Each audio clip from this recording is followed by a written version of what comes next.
Buying the wrong cut of beef for your specific cooking method is the fastest way to ruin a $100 piece of meat. High-end beef is an investment, and consistent results depend on matching the specific cut to the meal you're actually planning to cook. All beef is governed by a central biological trade-off. The amount of physical work a muscle did while the animal was alive determines its final texture and taste. We can map every steak on a spectrum based on that workload. On the vertical axis, we measure inherent tenderness, the physical softness of the grain. On the horizontal, we measure flavor intensity. Understanding where your steak falls on this matrix ensures you never waste money on a cut that was never designed for your stovetop. The classic premium steaks come from the rib and shortloin. These muscles see almost no physical exertion, which allows the meat to remain incredibly soft.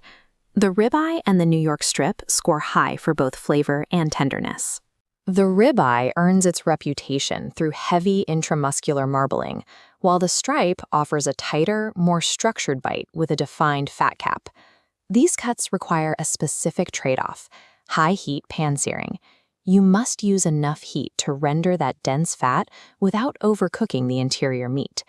Cautionary: if the pan isn't hot enough, that fat never melts.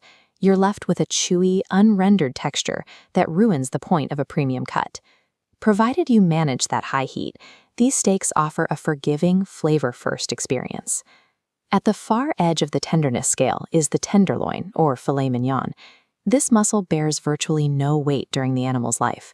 The resulting texture is so fine-grained that it yields to a butter knife. But there is an immediate cost. The lack of fat creates a mild, almost buttery flavor. To avoid a dry, bland experience, you have to introduce moisture through heavy butter basting. If you want both profiles on one plate, you look to the T-bone and the Porterhouse, cut from the rear of the shortloin. As this overlay shows, a Porterhouse connects two different steaks, a New York strip and a large tenderloin. The bone complicates cooking, preventing flat pan contact. This requires two-zone grilling, so the lean fillet doesn't dry out while the strip finishes. Ultimate tenderness requires a sacrifice in beef flavor, while buying composite steaks requires a more complex cooking strategy. Skirt, flank, and hanger steaks are the opposite. These are highly active muscles pulled from the diaphragm and abdomen. Constant activity produces a deep, mineral-rich beef flavor. The loose grain also allows the meat to absorb marinades more effectively than tighter cuts. These thin steaks demand a blistering sear to develop a crust before the thin interior reaches its limit. Success here requires a specific slicing technique. You must cut thinly across the grain to physically shorten the long muscle fibers. Failing to slice against the grain turns these flavorful cuts into an unchewable fibrous mess. These active muscles offer the best flavor-to-price ratio in the shop, but enjoying that flavor depends entirely on your knife technique. For larger groups, lean transitional cuts like sirloin and tri-tip are the practical choice. They deliver a robust, roasty flavor at a lower price point, but their lack of fat makes them incredibly sensitive to overcooking. Then there are the hardest working muscles on the animal, the shoulder and chest, including chuck and brisket. These dense muscles are filled with collagen.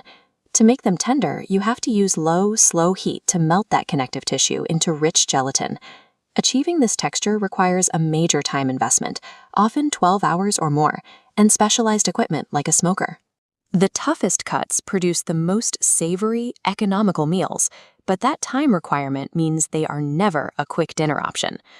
Finally, we have the luxury tier, the specialized processes used for Wagyu and dry-aged beef. Wagyu uses genetic hyper-marbling to create an explosion of rich fat.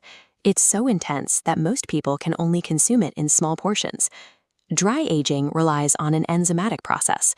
Over several weeks, the meat tenderizes while losing moisture, developing a concentrated, nutty flavor.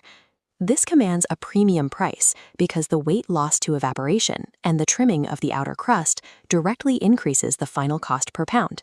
This beef provides a unique dining experience, but the richness limits the portion size, and the dehydration process drives up the investment. Navigating the butcher counter is easier when you view the inventory as a set of specialized tools.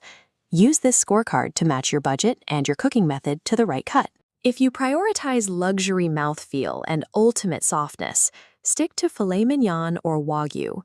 If you want bold flavor and have the knife skills to slice against the grain, buy skirt, flank, or hanger. And for a foolproof, high-heat steakhouse dinner at home, choose the ribeye or the New York strip. Master the biology of the beef and respect the heat, and you will never ruin a premium steak again.